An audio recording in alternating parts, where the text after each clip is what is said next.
علماء کی عظمت اور ان کی منصبی ذمہ داریاں کیا ہیں، اس پر روشنی ڈالنے کے لیے میں دعوت دوں گا فضیلت الشیخ ابو رضوان محمدی حفظہ اللہ کو۔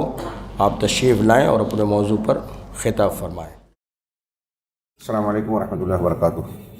بسم اللہ الرحمن الرحیم وبہ نستعین۔ الحمد للہ رب العالمین والصلاة والسلام علی سید المرسلین وعلی آلہ وصحبہ اجمعین ومن تبعہم بإحسان الی یوم الدین۔ اعوذ باللہ من الشیطان الرجیم، بسم اللہ الرحمن الرحیم۔ انما یخشی اللہ من عبادہ العلماء، وقال تعالی شہد اللہ انہ لا الہ الا ھو والملائکۃ واولو العلم قائما بالقسط۔ محترم امیر جمعیت اہل حدیث ممبئی عظمیٰ، ذمہ داران جمعیت، علماء کرام اور دعات ائمہ، آپ نے سنا کہ علماء دین کی عظمت اور ان کی منصبی ذمہ داریاں، یہ عنوان ہے، اور موجودہ ماحول میں اس عنوان کی ضرورت بہت ہی واضح اور کھلی ہوئی ہے۔ پہلا حصہ میں سمجھتا ہوں اس کا تعلق عوام سے ہے، عوام الناس سے، جہاں علماء کی ناقدری کی جا رہی ہے، خارجی ایجنڈوں منصوبوں کے تحت اور داخلی کوتاہیوں کے سبب علماء کو بطور خاص نشانہ بنایا جا رہا ہے، اور اسلامی تعلیمات، اس کی خوبیوں کو لوگوں سے ہٹانے، منظر سے پیچھے کرنے کی خاطر بطور خاص علماء اور عوام میں دوریاں اور فاصلے پیدا کیے جا رہے ہیں۔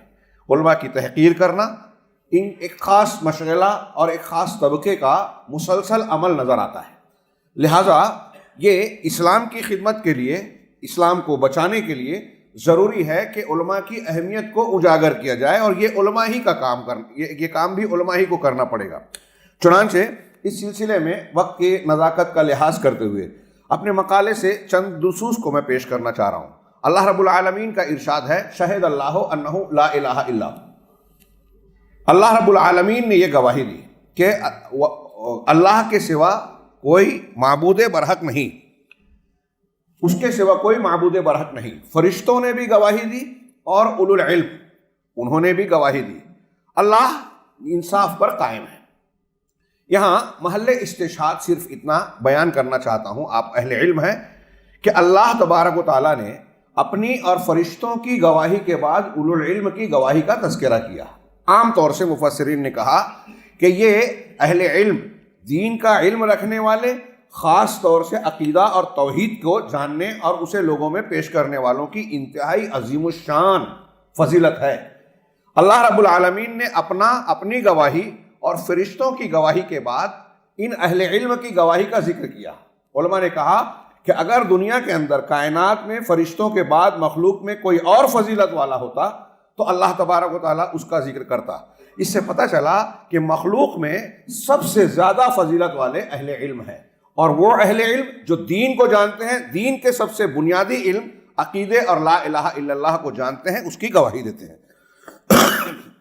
دوسری آیت کریمہ، اللہ رب العالمین کا فرمان ہے، انما یخشی اللہ من عبادہ العلماء۔ مفہوم واضح ہے کہ اللہ رب العالمین خود یہ خبر دے رہا ہے کہ اس کی خشیت کا وصف کمال، اچھی خوبی والا وصف ان لوگوں میں محصور ہے جو اہل علم ہیں۔ جو اہل علم ہیں ان کے ساتھ یہ خاص صفت ہے کہ وہ اللہ کی خشیت رکھتے ہیں۔ اس کی تشریح اہل علم نے کی ہے، آپ جانتے ہیں کہ جو جتنا اللہ کو جانے گا، اس کی اسماء و صفات کو، اس کی آیات کو، اس سے جتنا آشنا ہوتا جائے گا، اس کے اندر اللہ تبارک و تعالیٰ کی خشیت کا اتنا وصف پیدا ہوگا۔ تو جس کا جتنا علم دین ہوگا، اللہ کی معرفت بڑھتی جائے گی، اتنی خشیت الہی بڑھتی جائے گی۔ بذات خود خشیت کا ایک وصف اپنے اندر کتنی خوبیاں اور بندگی کے اوصاف پیدا کرتا ہے، یہ ہم اور آپ اچھی طرح جانتے ہیں۔ نبی کریم صلی اللہ علیہ وسلم دین کے علم میں علی الاطلاق کائنات میں سب سے بڑھ کر تھے، اس لیے آپ نے ارشاد فرمایا، اما واللہ انی لاخشاکم للہ واتقاکم لہ۔ اللہ کے رسول صلی اللہ علیہ وسلم سب سے زیادہ خشیت والے تھے، اس لیے کہ علم و عمل کے سب سے اونچے مقام پر تھے۔ اسی طرح اللہ نے فرمایا فاسألوا اہل الذکر ان کنتم لا تعلمون۔ فاسألوا اہل الذکر ان کنتم لا تعلمون۔ اہل ذکر کون ہے؟ اہل علم۔ اللہ خود کہہ رہا ہے کہ اہل ذکر سے پوچھیے اگر علم نہیں ہے۔ یہاں ایک بات یہ بھی معلوم ہوئی کہ علم کے حصول کا یہ ایک ذریعہ ہے کہ اہل علم سے رابطہ قائم کیا جائے، ان سے پوچھا جائے، ان سے سیکھا جائے، ان سے سمجھا جائے۔ صرف کتاب، صرف موبائل، صرف نیٹ کے ذریعے سے اگر کوئی تعلیم حاصل کر رہا ہے، صلاحیت پیدا کرنا چاہتا ہے تو یہ کافی نہیں ہے، جیسا کہ آج ایک بڑے طبقے کا وتیرہ اور انداز بن گیا ہے۔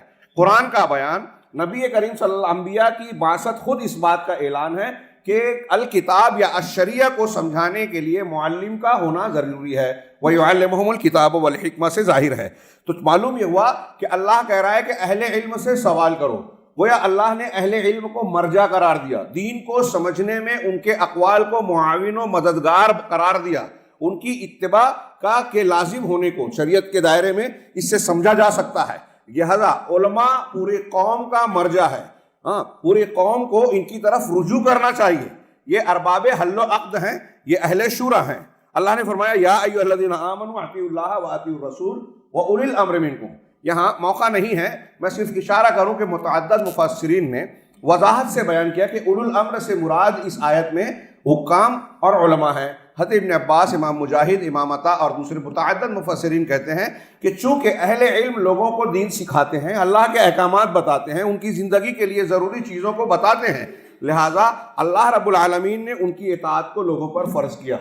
ان کی اطاعت جو قرآن و حدیث کی اطاعت کے دائرے میں ہو، ان کی اطاعت کو فرض کیا۔ اس کی وضاحت خود قرآن کے دوسرے مقام سے ہوتی ہے جو اللہ نے ارشاد فرمایا کہ وَإِذَا جَاءَهُمْ أَمْرٌ مِّنَ الْأَمْنِ أَوِ الْخَوْفِ أَذَاعُوا بِهِ وَلَوْ رَدُّوهُ إِلَى الرَّسُولِ وَإِلَىٰ أُولِي الْأَمْرِ مِنْهُمْ لَعَلِمَهُ الَّذِينَ يَسْتَنبِطُونَهُ مِنْهُمْ۔ یہ گویا آیت کو آیت سے اولو الامر کے معنی میں قرآن کی وضاحت بتا رہی ہے کہ اس میں اولو الامر کے ساتھ علم کا دخل بھی ہے اور اعتبار ولی الامر ہونا یعنی حاکمیت اور اقتدار کا حصہ بھی داخل ہے۔ دونوں تفسیر کی گئی ہے۔ علامہ ابن قیم اور دوسرے علماء نے کہا کہ اولو الامر میں حکام بھی شامل ہیں، علماء بھی، گویا یہ لوگوں کے قائد ہیں، لوگوں کا مرجع ہیں۔ مسلمانوں کے لیے ان کی سرپرستی اور ان کی ریاست مطلب سرداری کو قبول کرنا لازم ہے۔ اللہ نے فرمایا قُلْ هَلْ يَسْتَوِي الَّذِينَ يَعْلَمُونَ وَالَّذِينَ لَا يَعْلَمُونَ۔ بالکل واضح، سمپل اور فطری بات۔ جو علم والے ہیں وہ ان کے برابر، یا جو علم نہیں رکھتے وہ ان کے برابر نہیں ہو سکتے جو اہل علم ہیں۔ اللہ نے فرمایا يَرْفَعِ اللَّهُ الَّذِينَ آمَنُوا مِنْكُمْ وَالَّذِينَ أُوتُوا الْعِلْمَ دَرَجَاتٍ۔ تم میں جو ایمان والے اور اہل علم ہیں، اللہ ان کے درجات کو بلند کرتا ہے۔ واضح ہے، جس کا جتنا ایمان اور علم بڑھتا جائے گا اس کا درجہ اتنا اونچا ہوتا جائے گا۔ اللہ نے بتایا کہ ایمان اور علم کی بنیاد پر اللہ خصوصی درجات متعین فرماتا ہے۔ امام بخاری رحمہ اللہ نے ایک باب باندھا کتاب العلم میں فضل العلم سے متعلق، یہ آیت پیش کی اور اس کے بعد قرآن کا ارشاد وَقُلْ رَبِّ زِدْنِی عِلْمًا۔ علامہ ابن حجر کہتے ہیں کہ یہاں اس آیت کریمہ سے رب زدنی علما، اللہ کہہ رہا ہے قُلْ رَبِّ زِدْنِی عِلْمًا، اس سے علم کی فضیلت نہایت واضح ہے، اس لیے کہ اللہ تعالیٰ نے اپنے رسول کو کسی اور چیز میں، دنیا کی کسی بھی چیز کے اضافے کا مطالبہ کرنے کی تعلیم نہیں دی کہ اللہ مجھے دنیا کی فلاں چیز میں اضافہ کر کے دے۔ مانگا تو علم مانگا۔ اہل علم کو اس دعا کا اور اللہ کے نبی صلی اللہ علیہ وسلم کی اس سے متعلقہ دعاؤں کا اہتمام کرنا چاہیے ہمیں اور آپ کو۔ اور اللہ تعالیٰ نے نبی کو بطور خاص خطاب کر کے کہا۔ اس میں کافی یعنی مسائل ہیں۔ ایک یہ کہ آپ علم کے کسی بھی مرحلے پر پہنچ جائے، آپ کو علم کی زیادتی کا حریص ہونا چاہیے۔ ہاں، وہ کبھی کوئی شخص مکمل نہیں ہو سکتا۔ یہ سید المرسلین سے کہا جا رہا ہے جن کو اولین و آخرین کا علم دیا گیا، وَقُلْ رَبِّ زِدْنِی عِلْمًا۔ یہاں محل استشہاد یہ ہے کہ نبی صلی اللہ علیہ وسلم کو اللہ تبارک و تعالیٰ نے اس کا حکم دیا کہ آپ جو ہے اللہ سے یہ دعا کرتے رہیں، کسی اور چیز کا حکم نہیں دیا۔ اسی طریقے سے لا تزال طائفۃ من امتی اور اس قسم کی دین کی حفاظت کرنے والی قرآن کی اور حدیث کی جتنے نصوص ہیں اس میں عام طور سے اہل علم نے اہل علم کی تفصیل کی فضیلت بیان کی کہ یہ کام جو دین کی حفاظت کا ہے اس کو اصلاً انجام دینے والے اہل علم ہی ہوں گے، دعوت دینے والے اہل علم ہی ہوں گے۔ غلو کرنے والوں کے غلو کی نفی کرنا، تحریف کو رد کرنا اور دین کی حفاظت کرنا، یہ کام کرنے والے اہل علم ہی ہوں گے۔ غور کیجئے کہ اہل علم جو دین کا علم رکھنے والے وہ کس چیز کو جانتے ہیں؟ علم وحی کو۔ اللہ تبارک و تعالیٰ نے کائنات کو جس مقصد کے تحت پیدا کیا اس سے خاص براہ راست جوڑنے والا علم وحی ہے۔ دنیا کے سارے علوم کو انسان غور و فکر، تجربات، مشاہدات سے حاصل کرتا ہے، لیکن غیب کا علم، شریعت کا علم، دین کا علم وحی کا واحد ذریعہ ہے جس سے حاصل ہوتا ہے۔ اور علماء دین اس وحی کا علم رکھتے ہیں جو انبیاء کرام کے واسطے سے ان کے پہنچا ہے۔ اللہ نے اتارا، نبیوں نے پہنچایا، فرشتوں نے اس کے ساتھ جوڑا، اور اللہ رب العالمین نے بتایا کہ پوری کائنات کے پیدا کرنے کے مقصد سے جوڑنے کے لیے یہ علم اور شریعت اتاری جا رہی ہے۔ غور کیجئے کہ اس کو سیکھنے سکھانے والے اللہ سے، زندگی کے مقصد سے، رسولوں سے جڑ جاتے ہیں۔ اللہ تبارک و تعالیٰ، اللہ کے رسول صلی اللہ علیہ وسلم نے اسی لیے کہا کہ انما العلماء ورثۃ الانبیاء، علماء انبیاء کے وارثین ہیں۔ اب اس وراثت میں جب ہمیں جو چیز مل رہی ہے، آپ دیکھیے کہ قرآن اور حدیث کے بارے میں کہا یہ روح ہے، یہ شفا ہے، یہ رحمت ہے۔ میں نے مقالے میں تفصیل لکھی ہے، اس کا ذکر نہیں، صرف اشارہ کر رہا ہوں کہ اب دنیا کے لوگوں کو روحانی زندگی چاہیے، امراض قلبی سے شفا چاہیے، رحمت کا مستحق بننا ہے، تو قرآن اور علم وحی کی طرف رجوع کرنا ہوگا۔ اور اس علم کا مخزن، معلم علماء دین ہے۔ علماء دین اس بات کی ضمانت ہے کہ لوگوں میں روح کو پھیلائیں، نور پھیلائیں، شفا کو عام کریں، رحمت کو عام کریں، کیونکہ یہی علم وحی کی خصوصیات ہیں جو قرآن میں جگہ جگہ بیان کی گئی ہے۔ علم کی اور اہل علم کی فضیلت کے سلسلے میں کچھ اقوال میں نے نقل کیے، اس میں سے 2-3 چھوڑ کر علامہ ابن قیم کے قول کا کچھ حصہ ایک پیش کر رہا ہوں۔ کہتے ہیں کہ اللہ کے نزدیک مخلوق کے مقامات و درجات میں سب سے زیادہ فضیلت والا مرتبہ رسالت و نبوت کا مقام ہے۔ رسالت و نبوت کا مقام اللہ فرشتوں میں سے اپنے رسول چنتا ہے اور انسانوں میں سے بھی، اور وہ لوگ اللہ کے یہاں ساری مخلوق میں سب سے افضل کیوں نہ ہو جنہیں خود اللہ نے اپنے اور اپنے بندوں کے درمیان واسطہ اور نمائندہ بنایا ہے، تاکہ یہ واسطے اللہ کے پیغامات و تعلیمات کو پہنچائیں۔ قول بڑا شاندار اور مکمل ہے۔ اس میں علامہ ابن قیم نے جہاں انبیاء کے کچھ اوصاف کا ذکر کیا کہ انہیں اخلاق میں، عبادت میں، عقل و شعور میں، ہر اعتبار سے اللہ نے مکمل اور اعلیٰ بنایا، تو ان کے وارثین میں بھی کچھ نہ کچھ یہ اوصاف دوسرے لوگوں کے مقابلے میں سب سے اونچے ہوتے ہیں۔ چنانچہ اللہ تبارک و تعالیٰ نے ان انبیاء کے کاموں کو جو بیان کیا، وہی وراثت میں علماء کا کام آتا ہے، جس کا ذمہ داری میں بھی تذکرہ کیا جائے گا۔ اس طریقے سے علامہ ابن قیم کہتے ہیں کہ یقیناً علماء انبیاء کے ورثہ ہیں۔ یہ بات اہل علم کے حق میں سب سے عظیم منقبت اور تعریف ہے، اس لیے کہ انبیاء کرام میں سب سے بہتر لوگ، انبیاء کرام دنیا میں پوری کائنات میں سب سے بہتر لوگ ہیں، چنانچہ ان کے وارثین ان کے بعد میں سب سے بہتر ہے۔ اور چونکہ وراثت چھوڑنے والے ہر شخص کی میراث اس کے وارثین کی طرف منتقل ہوتی ہے، چنانچہ یہ علماء ہی ہیں جو انبیاء کے بعد ان کی رسالت و تعلیم کی تبلیغ میں ان کے قائم مقام ہوتے ہیں۔ اب انبیاء کرام کی وراثت کا ذکر کیا، اسی میں ان کے علم اور ان کی دوسری خوبیوں کا بھی وراثت میں آنا شامل ہے، اور ساتھ میں ذمہ داریوں کا بھی۔ شیخ محمد بن صالح العثیمین، یہ میں نے ادھورے اقوال پڑھ رہا ہوں، شیخ ابن عثیمین کہتے ہیں کہ علماء اور عمرہ کا احترام کرنا واجب ہے، اس لیے کہ اس میں شریعت کا تحفظ ہے۔ معاف کیجئے گا، یہ جو باتیں میں کہہ رہا ہوں شاید آگے موقع نہ ملے، اس سلسلے میں ہماری جمعیت اہل حدیث اور جماعت اہل حدیث عوام کے ساتھ ساتھ خواص کی بھی خصوصی تربیت کی ضرورت ہے۔ جماعتی نظام، اجتماعیت کے تقاضے اور عمومی فائدے کے مقابلے میں خصوصی فائدے کو پیچھے کر دینا، یہ ہمارے ہاں بہت بڑی مشکل ہے کہ یہ مزاج قطعی پایا نہیں جاتا۔ جماعت اور اجتماعیت کے سلسلے میں ہمارے افراد ایسا لگتا ہے کہ قرآن و حدیث کو ماننے کے لیے تیار ہی نہیں ہے، عقل کے کھلے فتووں کو بھی ماننے کے لیے تیار نہیں ہے۔ اس نے ہماری جماعت کے معاملات کو اور یہاں تک کہ دعوت، منہج اور افراد کو ایک دوسرے سے جدا اور انتہائی کمزور بنا رکھا ہے۔ چنانچہ اس قول میں اس حقیقت کی طرف اشارہ کر رہا ہوں کہ علماء اور عمرہ یعنی حکام کا احترام واجب ہے، اس لیے کہ اس میں شریعت کا تحفظ ہے۔ لوگ شخصیات سمجھتے ہیں صرف ہمارے ہاں کہ یہ تقلید ہے، اور تقلید کی مذمت میں وہ اتنی آگے چلے جاتے ہیں، غلو کرتے ہیں کہ شخصیات کو ان کا مقام اور احترام دینے کے لیے بھی تیار نہیں۔ اور اس لیے کہ علماء شریعت کے حامل و علم بردار ہیں، جب ان کی شخصیت کا احترام نہیں ہوگا تو ان کے اقوال کا احترام اور پاس بھی نہیں رہ جائے گا۔ اسی طرح علماء اور حکام شریعت کے محافظین ہیں، جب یعنی امت میں ان کو نافذ کرنے والے، چنانچہ جب ان کا احترام نہیں ہوگا تو یہ چیز ضائع ہو جائے گی، یعنی امت میں شریعت کا نفاذ نہیں ہوگا اور لاقانونیت اور نراجیت پھیلے گی۔ اب علماء کی، یہ میں نے کچھ علماء کے مقام پہلے حصے کی بات کی، 3-4 منٹ باقی ہیں۔ اس میں ذمہ داریوں کی گفتگو کرنی تھی۔ ذمہ داریاں، پہلا حصہ جیسا کہ میں نے کہا کہ اس کا ذکر عوام میں شدید ضرورت رکھتا ہے۔ ذمہ داریوں کا تعلق ہم سے اور آپ سے ہے۔ علماء کی تحقیر اہل باطل کے ایجنڈے میں شامل ہے، جیسا کہ تذکرہ کیا گیا۔ تفصیل سے قطع نظر منصبی ذمہ داریوں کا پہلو موجودہ حالات میں زیادہ ضروری اور توجہ طلب بن جاتا ہے، لہذا اہل علم کو اپنی ذمہ داریوں کے تئیں انتہائی سنجیدہ ہونا چاہیے۔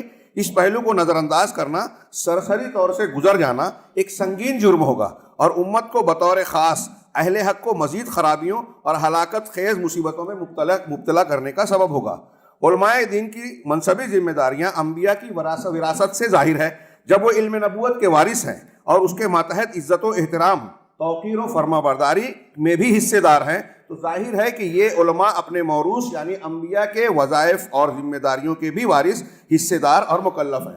اب اس تناظر میں ہم اور آپ دیکھیں کہ اللہ تبارک و تعالیٰ نے نبی کریم صلی اللہ علیہ وسلم کی کیا کیا کچھ ذمہ داریاں بیان کی ہیں۔ وراثت میں وہ ذمہ داریاں ہم پر بھی عائد ہوتی ہیں۔ مثال کے طور پہ اللہ رب العالمین نے بتایا کہ آپ کی ذمہ داری اور کام یتلو علیہم آیاتی، اللہ کے رسول لوگوں کو اللہ کے کلام کی تلاوت کر کے سناتے۔ ہمارا ایک کام یہ ہوا وَيُزَكِّيهِمْ، تزکیہ کرنا۔